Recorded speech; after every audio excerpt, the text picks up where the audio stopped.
Antes da palestra inaugural, da aula inaugural, eu peço que vocês inclinem a fronte e teremos então uma palavra de oração. Amado Pai Celestial, estamos iniciando o seminário Profecias para o Tempo do Fim. Estaremos estudando profecias bíblicas. Dá-nos, Senhor, inteligência, discernimento espiritual, para que compreendamos a Tua palavra, para que compreendamos as profecias bíblicas, para que então possamos, de uma maneira muito clara, divisar o futuro que está à nossa frente e o que nos aguarda no futuro muito próximo. Abençoe a cada um de nós, perdoe os nossos pecados, oramos em nome do Senhor Jesus. Amém, Senhor. Na aula de hoje, nós vamos apresentar qual é o objeto do nosso estudo da Bíblia Sagrada.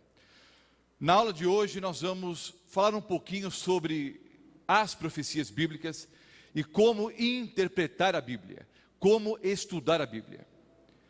Nós somos um país religioso. O brasileiro é, de um modo geral, um povo religioso. Nós somos o maior país católico do mundo em número de fiéis. Proporcionalmente falando, o maior país católico do mundo é a Polônia. A grande maioria dos poloneses são católicos. Mas em número de fiéis, o Brasil é o maior país católico do mundo. E nesse grande país, nós temos ainda cerca de 30 milhões de evangélicos. Então nós somos um país cristão. Embora vivamos num país cristão, a maioria absoluta dos professos cristãos não tem cultura bíblica, não conhecem a Bíblia.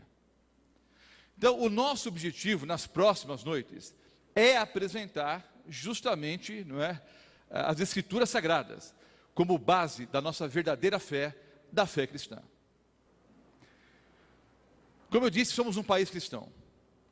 Mas nesse país cristão, muitas pessoas se levantam pela manhã e não saem para o trabalho antes de consultar o horóscopo.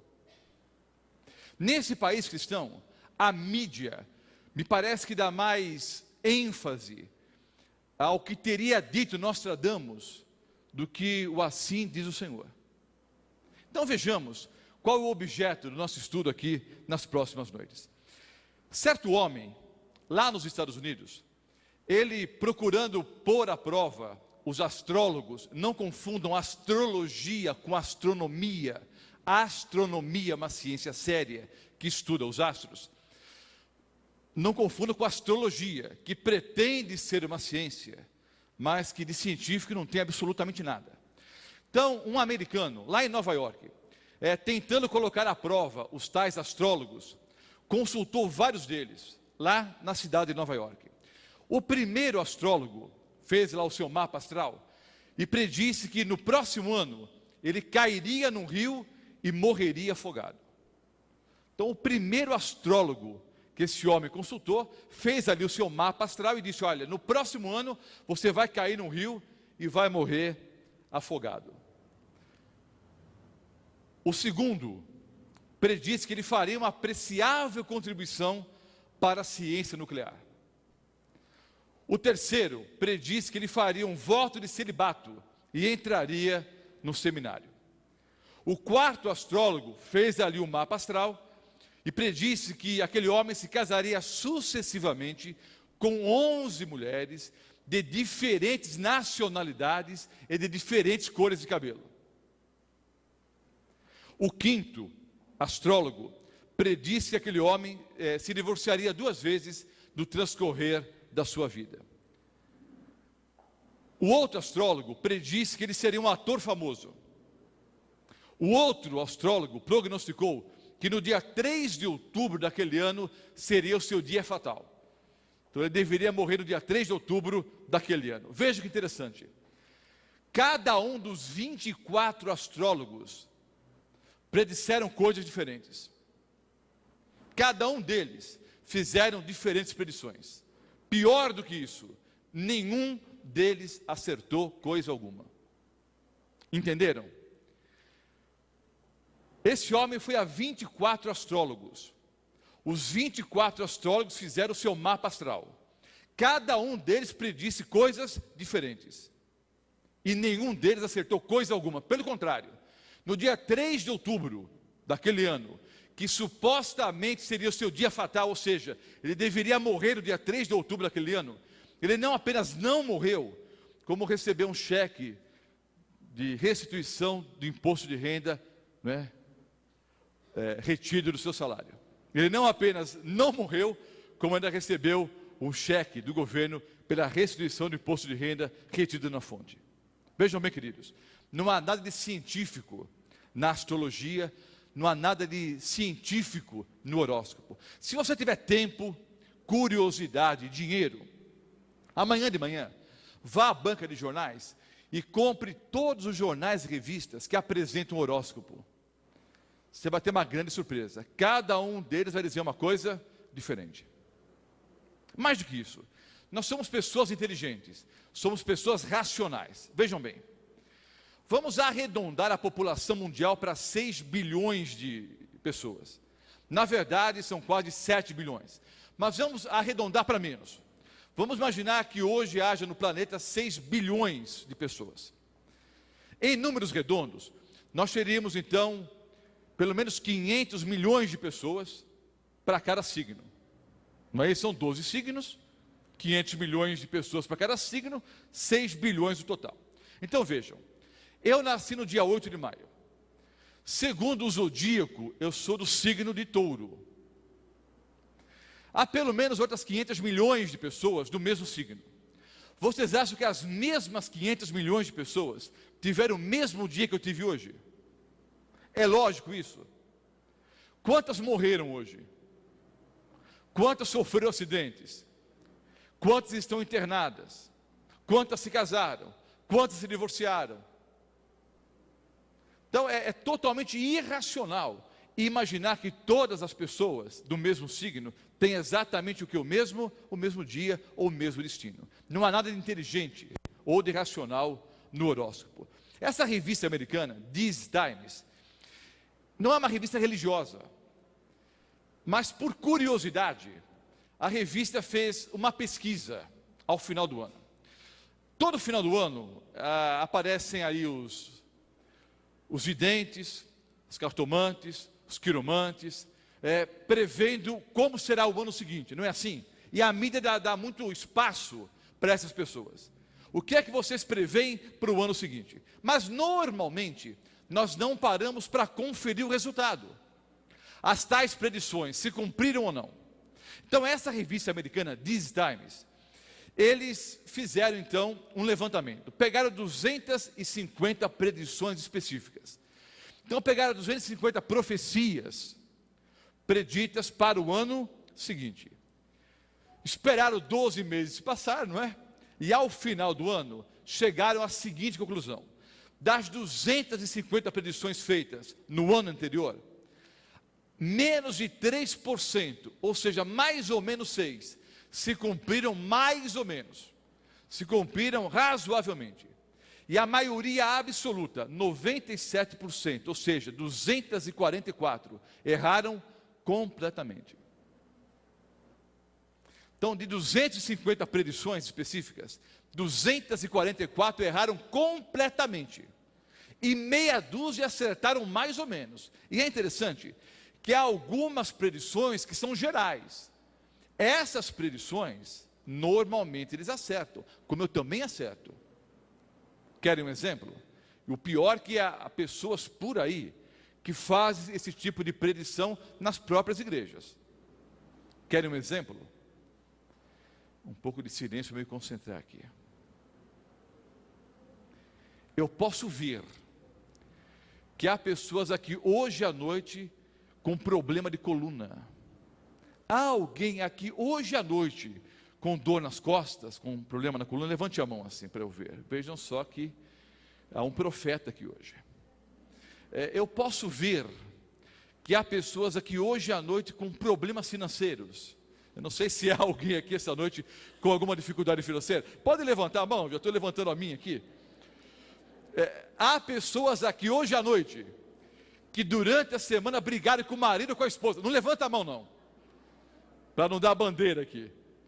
Mas acertei ou errei, irmãos? É claro que acertei. Então há algumas predições desse tipo que todo mundo acerta. Vou ser um pouco mais específico agora. Ainda esse ano, haverá um grande acidente aéreo em alguma parte do mundo. Não vou dizer o local, nem o dia, nem a hora, para não causar pânico. Mas vai cair um avião em algum lugar do mundo ainda esse ano.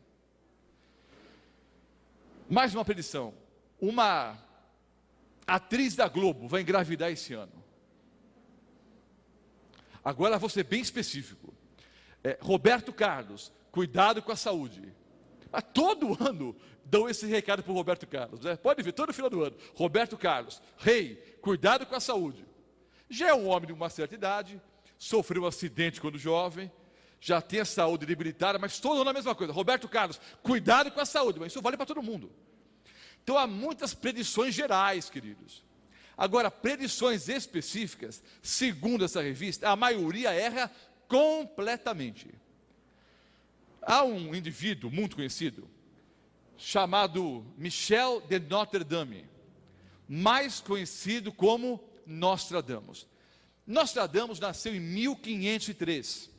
Era um judeu francês, que foi conselheiro de 3 reis, por influência de Catarina de Médici, que era a esposa de um rei e mãe dos outros 2, por influência de Catarina de Médici, a rainha, Nostradamus foi o conselheiro de pelo menos 3 reis. Era um médico, alquimista, e ele escreveu as centúrias num francês bem arcaico. E alguns entendem que nessas centúrias há ali profecias, previsões para o futuro. E há muitas pessoas, mesmo no Brasil, que é um país cristão, que dão mais atenção para o que teria dito Nostradamus, não é? E deixam de lado o assim diz o Senhor, as profecias bíblicas. Veja que interessante. Há alguns anos atrás, eu dirigia uma programação semelhante a essa, no litoral sul de São Paulo. Fiquei praticamente o ano inteiro trabalhando em Praia Grande, Peruíbe, Mongaguá, Guarujá. Trabalhei o ano inteirinho ali, dirigindo séries de conferências. E foi o ano da Copa do Mundo.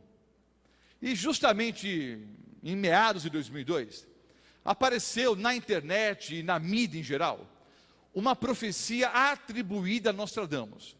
A profecia era mais ou menos a seguinte, não vou dizer exatamente as mesmas palavras, mas a ideia era a seguinte: no ano de 2002, os 2 irmãos separados por guerras, agora se uniriam. O ouro, que foi muito desvalorizado, agora seria valorizado. E um povo que sofreu muito agora estaria feliz.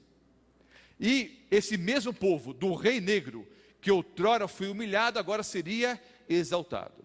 Ora, qual era a interpretação dada, pelo menos no Brasil, em relação à profecia de Nostradamus? A interpretação era o seguinte: bom, os 2 irmãos que brigaram e se separaram através de várias guerras, eram os coreanos e os japoneses, que agora estariam unidos por ocasião da Copa do Mundo em 2002.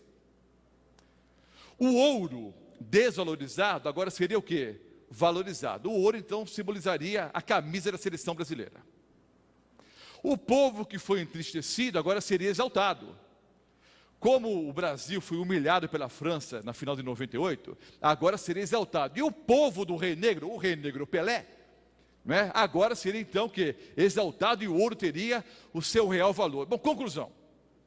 Nostradamus predisse que o Brasil seria campeão do mundo em 2002. Você pode até dizer agora, pastor, parece que ele acertou então, porque o Brasil realmente foi campeão do mundo em 2002. Mas vejam, antes da final da Copa do Mundo, como eu disse, eu dirigia essa série de conferências, e saindo do litoral sul de São Paulo, em direção à minha casa, eu morava na época no bairro do Tatuapé, zona leste de São Paulo, eu me lembro que eu estava com o rádio ligado, numa emissora ali da Baixada Santista, e havia então um debate ali ao vivo, um debate em relação às profecias de Nostradamus. E entre vários assuntos, eles estavam discutindo essa profecia atribuída a Nostradamus, dizendo que o Brasil então seria campeão em 2002. E eles davam oportunidade para as pessoas ligarem e fazendo perguntas, ou ao vivo, ou através de e-mails, não é? Eu peguei o meu celular, você não deve fazer isso, porque é perigoso, não é? Estar dirigindo e falando ao celular, mas eu subindo a serra, até achei que não ia conseguir a ligação. Por sorte, ou por Deus, eu disquei ali e consegui. Uma jovenzinha me atendeu e disse: olha, o senhor quer fazer uma pergunta? Quero. Então espere um pouquinho que eu vou colocar o senhor ao vivo. Abaixe só um pouco o volume do rádio do seu automóvel aí, para não dar microfonia. Abaixei o volume, estacionei o carro no acostamento, esperei talvez um minuto e meio, e me colocaram ao vivo. Aí, ali o âncora do programa disse: quem fala? É Roberto Mota. O senhor tem alguma pergunta? Tenho. Qual é a pergunta? Eu disse: olha, eu estou ouvindo o programa, estou curioso, não é? Acho até interessante essa questão das profecias de Nostradamus. Mas eu tenho uma questão para as pessoas que estão aí ao vivo no programa, que estão defendendo Nostradamus como profeta. Eu pergunto: como é que Nostradamus poderia ter predito que o Brasil seria campeão do mundo em 2002, se ele predisse que o mundo ia acabar em 2000? Não havia uma profecia de Nostradamus que o mundo ia acabar em 2000? Ora, se o mundo ia acabar em 2000, como é que o Brasil poderia ser campeão do mundo em 2002? O fato é que o brasileiro e o ser humano, de modo geral, tem memória curta. E nós continuamos discutindo, não é, a respeito de um profeta, que de profeta tem coisa alguma. O mundo não ia acabar em 2002? Estamos em 2009. Mas vejam a ignorância. Estavam discutindo uma pseudo-profecia e uma aplicação totalmente esdrúxula, né? Dizendo que o Brasil seria campeão em 2002. Foi uma tremenda coincidência, mas não tinha absolutamente nada a ver com a profecia, porque o mesmo profeta disse que o mundo ia acabar em 2000. Queridos, o objeto do nosso estudo são as profecias bíblicas. Essas profecias se cumprem. Eu vou ler 2 textos bíblicos agora, que apresentam a Bíblia como sendo a palavra de Deus e mostrando como os profetas de Deus foram inspirados e como essas profecias com certeza vão se cumprir. O profeta Isaías escreveu 700 anos antes de Cristo. Isaías, no capítulo 46, os versículos 9 e 10. Vejam o que diz o Senhor Deus: eu sou Deus, e não há outro semelhante a mim, que desde o princípio anuncio o que há de acontecer, e desde a antiguidade as coisas que ainda não sucederam. Deus diz: eu sou Deus, eu sou o Senhor, e não há outro semelhante a mim. Só eu, diz o Senhor, posso prever o que vai acontecer no futuro. O outro texto, segunda carta do apóstolo Pedro, o capítulo 1, os versículos 20 e 21. Segunda carta do apóstolo Pedro, capítulo 1, os versículos 20 e 21. Sabendo primeiramente isto, que nenhuma profecia da Escritura, ou seja, nenhuma profecia bíblica, provém de particular elucidação, porque nunca, jamais, qualquer profecia bíblica, não é, irmãos, foi dada por vontade humana. Entretanto, homens santos falaram da parte de Deus, movidos pelo Espírito Santo. Então a Bíblia diz, através do apóstolo Pedro, que as profecias bíblicas foram dadas por Deus através de homens santos, os profetas. E essas profecias então chegaram até nós. Mas nessa aula inaugural, eu quero que vocês entendam que a profecia bíblica foi dada por vontade divina. A revista These Times pegou 250 profecias de um ano para o outro e viu que 244 erraram completamente. Agora vejam só, queridos, há na Bíblia várias profecias messiânicas, ou seja, profecias do Antigo Testamento que apontavam para o Messias. Essas profecias já se cumpriram. Há, obviamente, profecias que se referem à volta do nosso Senhor e Salvador, Jesus Cristo, que ainda são no futuro. Mas as profecias messiânicas cumpriram-se na vida e no ministério do nosso Senhor e Salvador, Jesus Cristo. Eu não tenho tempo para apresentar todas as profecias messiânicas nessa noite. Vou mostrar apenas algumas. Vejam como a Bíblia é fantástica, queridos. Vejam só. O profeta Miqueias, não vou ler os textos agora, você anote. Então vejam.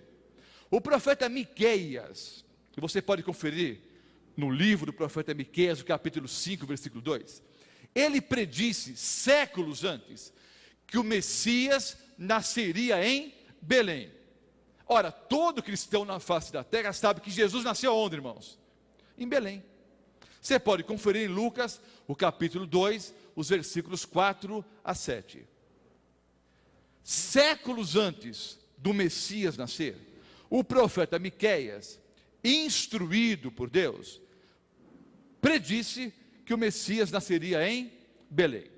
O profeta Zacarias, você pode conferir em Zacarias 11, versículo 12, predisse séculos antes que o Messias seria traído por 30 moedas de prata.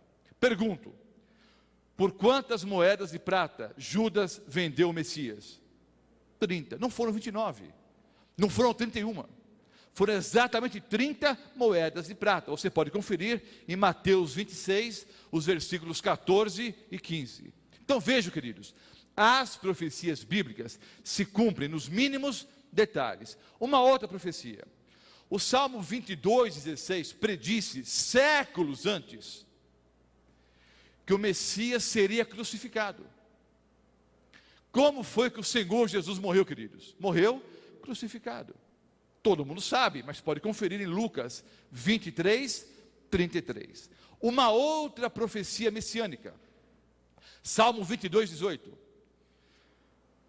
A profecia diz que lançariam sortes para ver quem ficaria com as suas vestes. Isso ocorreu literalmente ou não? Sim ou não? É claro que sim. Você pode conferir em Lucas 23, o versículo 34. O Salmo 16, o versículo 10, predisse séculos antes que o Messias ressuscitaria. Ocorreu isso de fato ou não? Sim. Ao terceiro dia o Messias ressuscitou. Mateus 28, versículo 6. Vejam, queridos. Vai cair um avião o ano que vem. Compare com a profecia bíblica. O Messias vai nascer em Belém. Vai ser crucificado. Ao terceiro dia vai ressuscitar. Vai ser traído ou vendido por 30 moedas de prata. O Messias vai nascer de uma mulher virgem. Cumpriu-se ou não? Veja que são profecias extraordinárias, queridos. E todas as 330 profecias messiânicas se cumpriram nos mínimos detalhes. Repito, todas as 330 predições messiânicas, escritas, obviamente, no Antigo Testamento, todas elas se cumpriram nos mínimos detalhes. O profeta Isaías, por exemplo, 7 séculos antes do Messias nascer, praticamente escreveu toda a vida do Messias. Alguns até chamam o livro do profeta Isaías de o Evangelho segundo Isaías.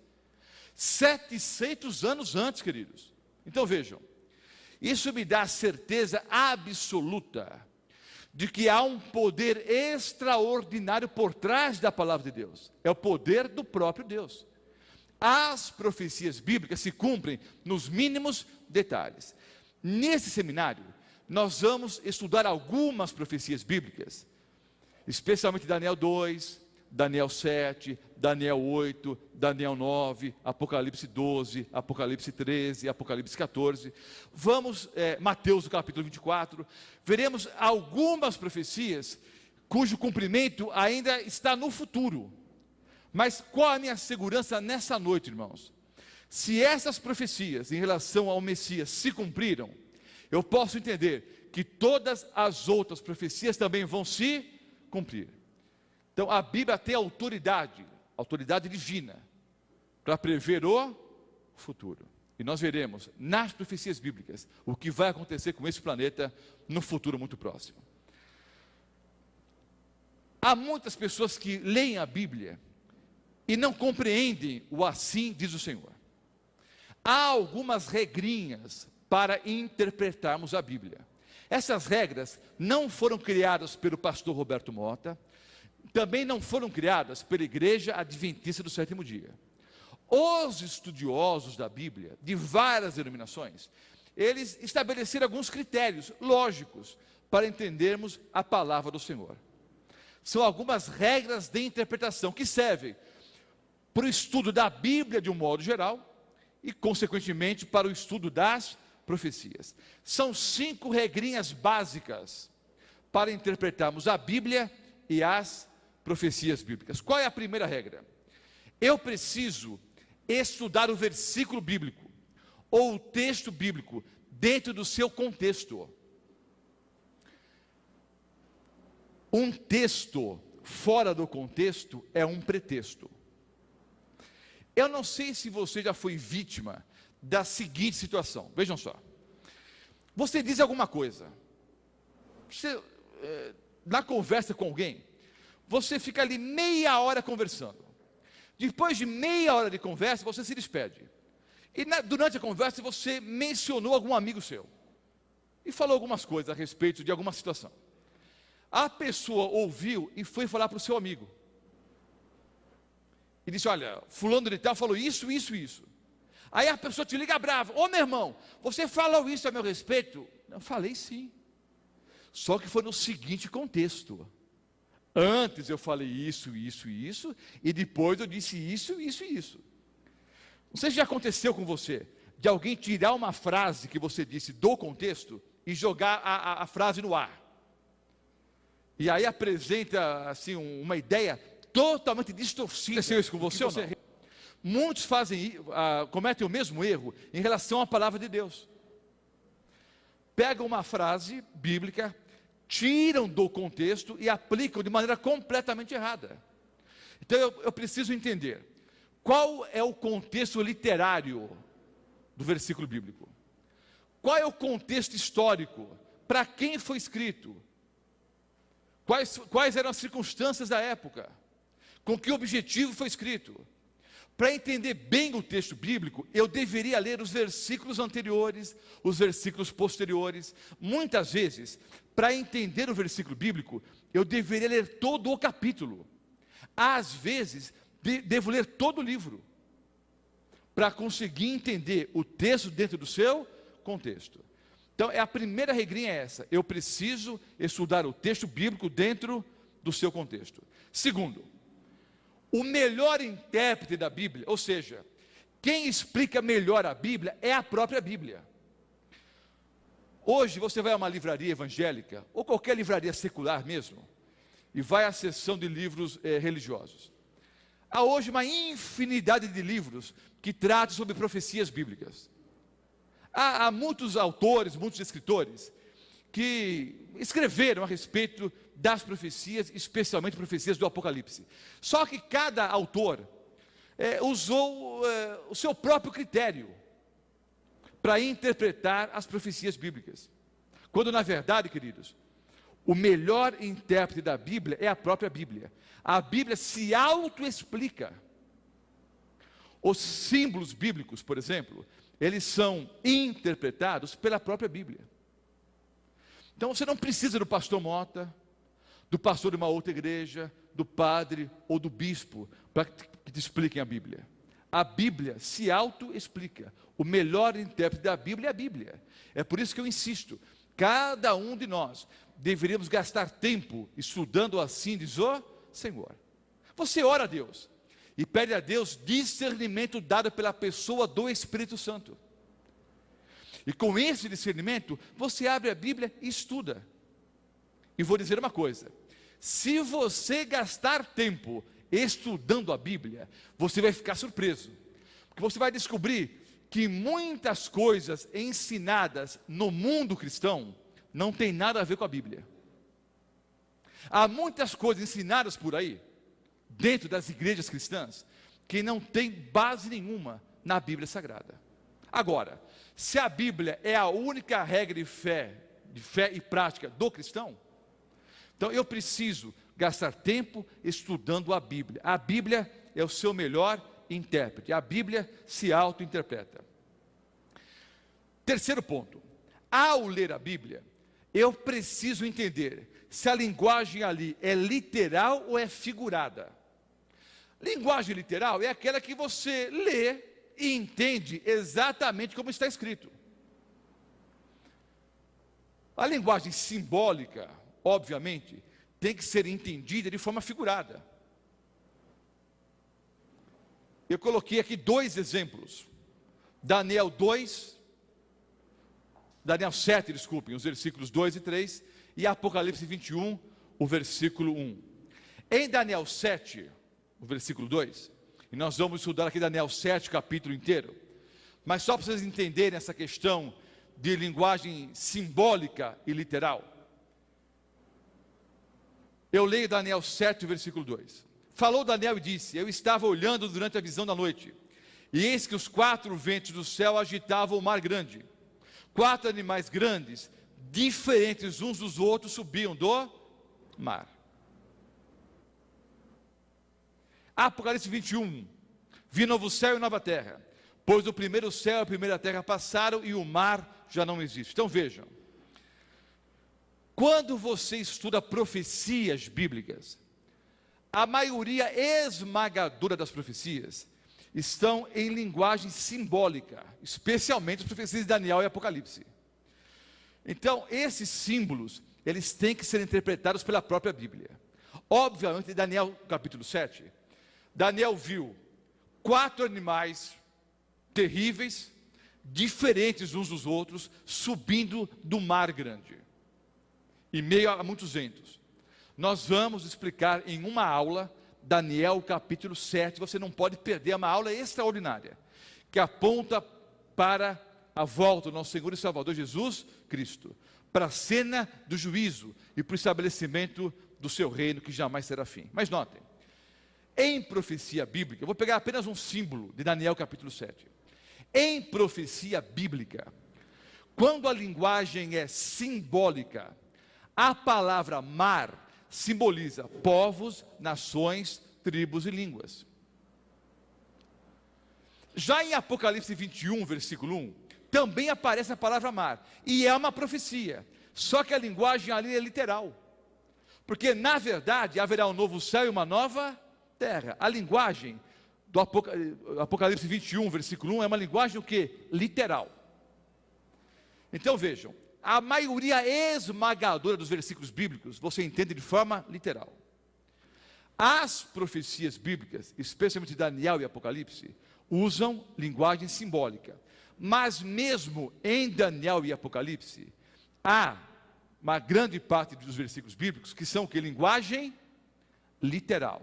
Estou dando exemplo. Apocalipse 21, versículo 1. É uma profecia, mas que usa a linguagem literal. Mateus 24, por exemplo, nós vamos estudar aqui, versículo por versículo. Em Mateus 24, a linguagem é literal. É uma linguagem profética, é a grande profecia do nosso Senhor e Salvador, Jesus Cristo, mas a linguagem é literal. Quarto ponto, a profecia bíblica, ela pode ser condicional ou incondicional. Eu coloquei 2 exemplos aqui. Muitas vezes, em concursos bíblicos, há a seguinte pergunta: qual é a primeira profecia bíblica? E todo mundo responde o quê? Gênesis 3,15. E a bem da verdade, muitas pessoas ganharam o concurso bíblico respondendo errado. Porque a primeira profecia bíblica não é Gênesis 3,15. A primeira profecia bíblica é Gênesis 2,17. O que diz Gênesis 2,17? O Senhor Deus disse para Adão e Eva: mas da árvore do conhecimento do bem e do mal não comerás, porque no dia em que dela comeres, certamente morrerás. Essa é a primeira profecia bíblica. Gênesis 2,17. Gênesis 2,17. De toda a árvore do jardim comerás livremente, mas da árvore do conhecimento do bem e do mal não comerás, porque no dia em que dela comeres, certamente morrerás. É a primeira profecia bíblica e a primeira profecia condicional. O que é uma profecia condicional, irmãos? Depende da resposta do homem.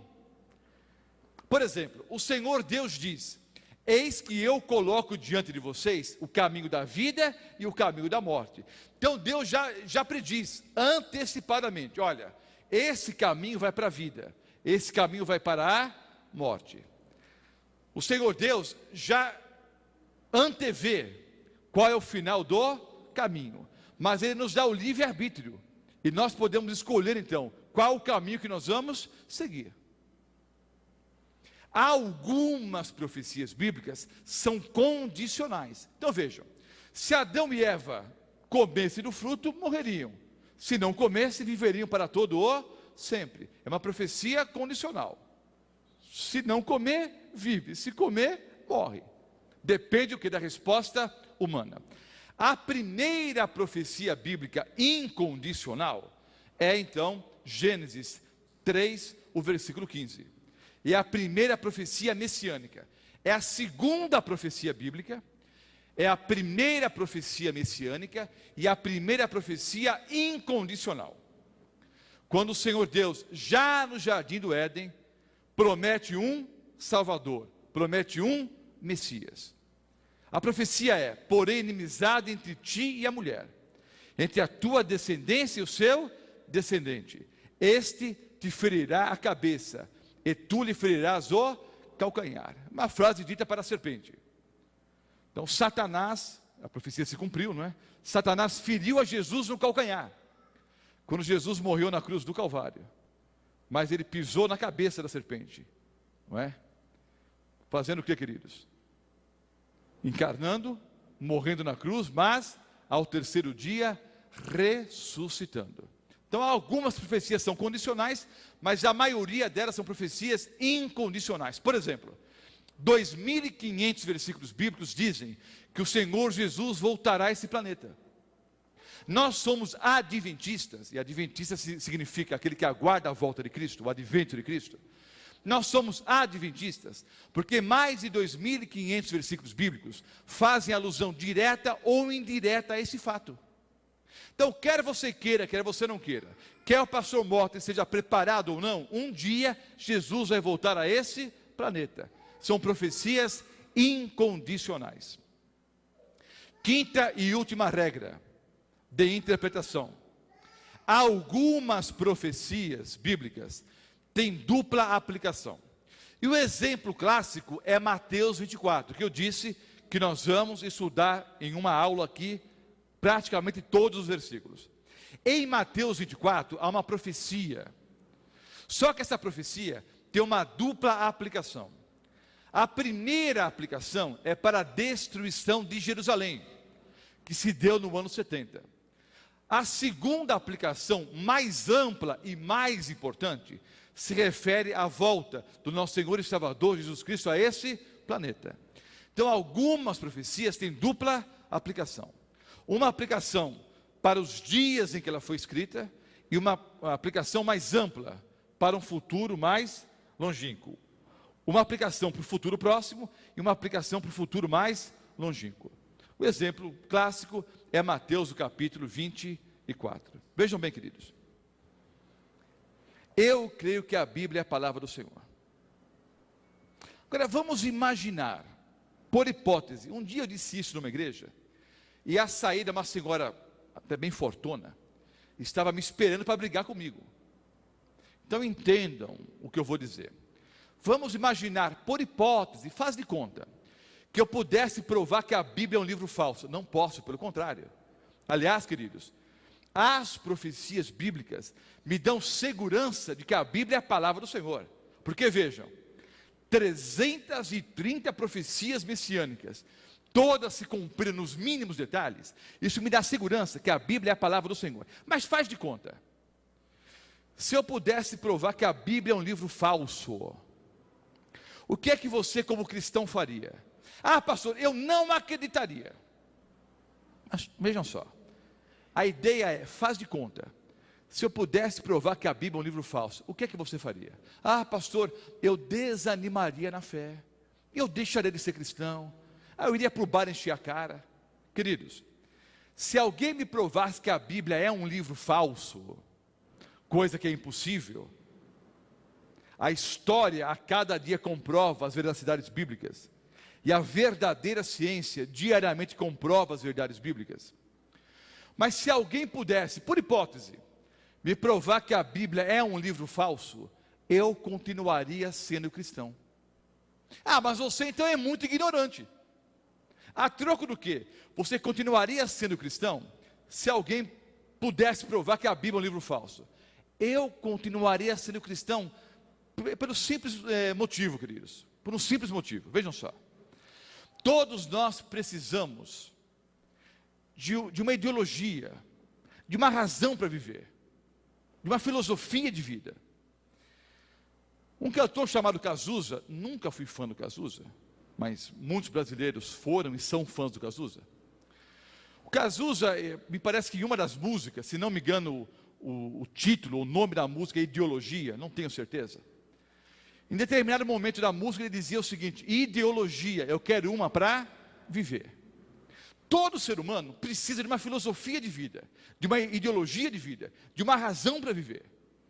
Parece que ele procurou, e acabou morrendo de AIDS, né? Não de AIDS, ninguém morre de AIDS, né? Morreu em consequência, né, da debilidade física causada pelo HIV. A pessoa morre pelas consequências, não é, do HIV, e não é o HIV que mata, né? O HIV destrói o sistema imunológico, a pessoa acaba morrendo normalmente de pneumonia dupla, não é? O fato é que o Cazuza morreu, vítima do HIV.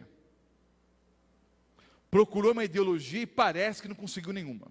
Pelo menos nenhuma que trouxesse segurança, paz e alegria. Queridos, esse livro aqui me ensina a ser honesto nos negócios. Esse livro me ensina a ter uma alimentação melhor.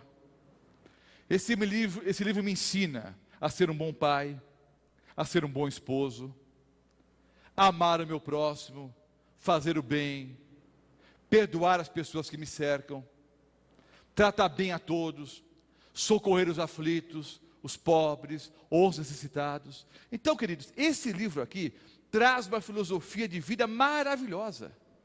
Então, mesmo que me provasse que a Bíblia é um livro falso, eu continuaria sendo cristão, porque é uma filosofia de vida maravilhosa. É melhor ser cristão, é melhor viver como cristão. Só que, além de tudo, queridos, a Bíblia é a palavra de Deus. Que além de uma vida melhor hoje, porque eu creio que cristianismo, que religião cristã, é para nos trazer uma vida melhor hoje, mas acima de tudo a vida eterna. O assim diz o Senhor. Precisamos gastar tempo estudando a Bíblia. Vou encerrar dizendo o seguinte: há muitos anos atrás, um casal de missionários saiu da América e foi trabalhar na Índia. E um homem pastor, a sua esposa missionária, dedicaram uma grande parte da vida pregando o evangelho na Índia. E iam pregando de aldeia em aldeia. Chegaram em determinada aldeia e começaram a apresentar a palavra de Deus. Uma jovenzinha de 15 ou 16 anos, por nome Indira, aceitou a Jesus como Salvador e Senhor. E essa menininha era cega. A esposa do pastor, muito querida, ela conseguiu uma Bíblia em braille. Você sabe que o braille é o alfabeto dos cegos, não é? Ela conseguiu uma Bíblia em braille, ensinou a menina a ler e ler em braille. Vejam a dedicação da esposa desse pastor. Foram meses ensinando a menininha a ler numa Bíblia em braille. Ela foi a única pessoa da aldeia que aceitou a Jesus como Salvador e Senhor e foi batizada. O casal de missionários então saiu daquela aldeia e foi pregar em várias outras aldeias. Ficou só aquela menina como cristã ali. Os homens trabalhavam no campo, as mulheres trabalhavam na própria aldeia com artesanato. E a Indira trabalhava com artesanato. Só que todas as noites, eles se assentavam ao redor da fogueira. E como obviamente não tinha televisão, não tinha internet, a diversão das pessoas da aldeia era ouvir não é? Era ouvir a Indira ler o quê? As histórias bíblicas. Ela pegava aquela Bíblia grande, em braille, passava ali os dedos, não é? E você sabe que os cegos têm um tato muito sensível.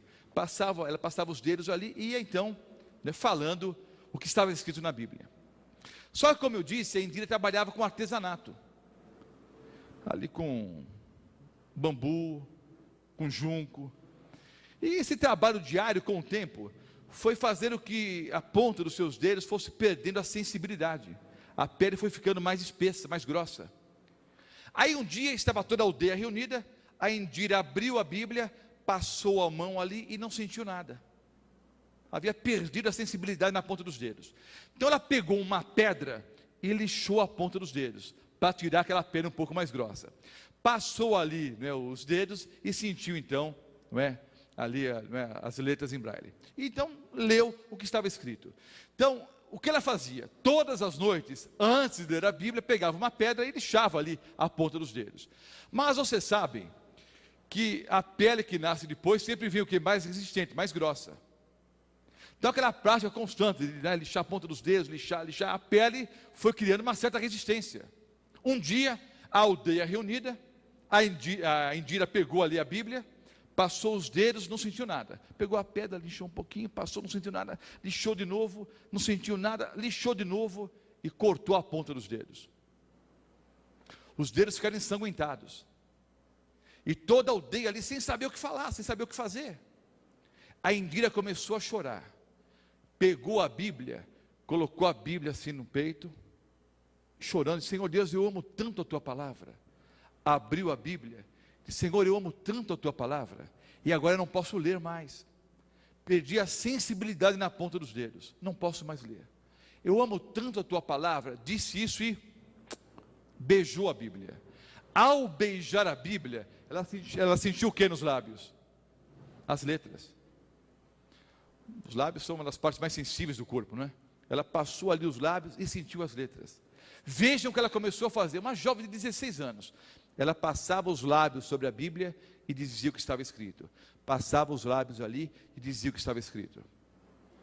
Quando o casal de missionários correu por várias aldeias e muitos meses depois voltou àquela aldeia, toda a aldeia havia abraçado a Jesus como Salvador e Senhor. Todas as pessoas da aldeia foram batizadas pelo esforço de uma jovenzinha cega que amava a palavra do Senhor. Queridos, nós vivemos num país onde há liberdade religiosa. Nós temos a palavra de Deus. Pastor, eu não tenho. Todo mundo que não tem Bíblia, eu vou dar uma de presente, de graça. Então, é um país sem liberdade religiosa. Você tem acesso fácil à palavra de Deus. Vamos gastar tempo, queridos. Vamos estudar o assim diz o Senhor. Ah, pastor, mas a Bíblia é um livro muito longo, muito cansativo. Não, não é. Isso é um folclore, não é? A Bíblia é o livro mais longo já escrito. Não é, não. Se você gastar 15 minutos por dia lendo a Bíblia, durante o ano, você lê a Bíblia inteirinha. Ah, pastor, mas eu tenho a leitura eu sou um pouco duro na leitura. Eu estou um pouco pesada. Eu não tenho muita escolaridade, pastor. Então tudo bem, gaste meia hora. Gaste uma hora, seja o que for. Mas gaste tempo estudando a Bíblia. Vai ser uma grande descoberta para você. Vai te trazer paz, vai te trazer perdão, vai te trazer conforto, vai te trazer orientação e mais do que isso, vai te apresentar o caminho que leva rumo à vida eterna. Há alguns costumes interessantes. Há pessoas que deixam aquelas Bíblias grandes abertas, já viram assim, não é? Em cima do piano, ou em cima de uma estante, ou, não é? ou em cima do criado mudo. É até bonito, mas usam a Bíblia como um tipo de amuleto. Entenda uma coisa, queridos. A Bíblia não é um amuleto. A Bíblia aberta ali em cima de um piano, de uma estante, é um costume interessante, até bonito. Eu não sou contra o costume. Mas entendam, não espanta nem mau espírito. Não acontece nada. A Bíblia também, na estante, não tem poder nenhum. A Bíblia na gaveta não tem poder nenhum. Aliás, existe até um hino pentecostal que eu não vou cantar, porque eu não sei cantar. Mas o hino pentecostal bem antigo, mas bem antigo mesmo. Eu não vou cantar, mas o refrão é o seguinte: O crente que guarda a Bíblia na gaveta vai para o inferno bater papo com o capeta. Então, era mais ou menos assim a música, né? Que eu não vou cantar aqui. Então, não há nenhuma autoridade na Bíblia, queridos, se você deixar a Bíblia fechada ou aberta como um amuleto, ou como enfeite. A Bíblia só vai exercer poder sobre a sua vida quando você abrir e ler. E a nossa proposta é que cada um de nós gastemos tempo estudando a palavra do Senhor. O apelo que eu faço para todos aqueles que nos ouvem pela Novo Tempo, todos que nos assistem via internet, e todos que estão aqui nessa noite, na Igreja Adventista do Sétimo Dia de Mirassol, interior de São Paulo, vamos gastar tempo estudando a palavra de Deus. Quantos querem tomar essa decisão? Quero ver as mãos aqui, levante as mãos. Os que querem gastar algum tempo durante o dia estudando a Bíblia. Vamos nos colocar em pé e nós vamos orar, encerrando a palestra dessa noite. Oremos. Amado Pai Celestial, nessa noite, nós iniciamos o estudo sobre as profecias bíblicas. Estudamos a respeito de 5 passos para compreendermos as profecias e a Bíblia como um todo. Entendemos também nessa noite que o horóscopo, que as profecias de Nostradamus ou qualquer outro tipo de profecia não tem nenhum valor. As únicas profecias que se cumprem são as profecias bíblicas, porque há um Deus, que é a única pessoa no universo, que pode prever tudo o que vai acontecer no futuro. E esse Deus revelou o futuro para os seus servos, os profetas. Nós queremos gastar tempo, Senhor, estudando a Bíblia. Queremos gastar tempo para entendermos quais são as profecias bíblicas, qual é a vontade do Senhor para a nossa vida, qual é o teu calendário, o que vai acontecer no futuro muito próximo, e quais são os passos necessários que cada um de nós devemos dar, para encontrarmos o caminho que leva em direção à vida eterna, a Canaã celestial. Abençoes a cada um de nós, abençoes a cada pessoa que está aqui essa noite, cada ouvinte da Rádio Novo Tempo, cada pessoa que nos assiste nesse momento pela internet, que haja paz em cada lar representado, que haja muito amor, e acima de tudo, nós rogamos que o Senhor perdoe os nossos pecados, e nos tomes em teus braços de amor, porque sem ti nós nada somos, sem ti nós não podemos viver. Oramos em nome do Senhor Jesus. Amém, Senhor.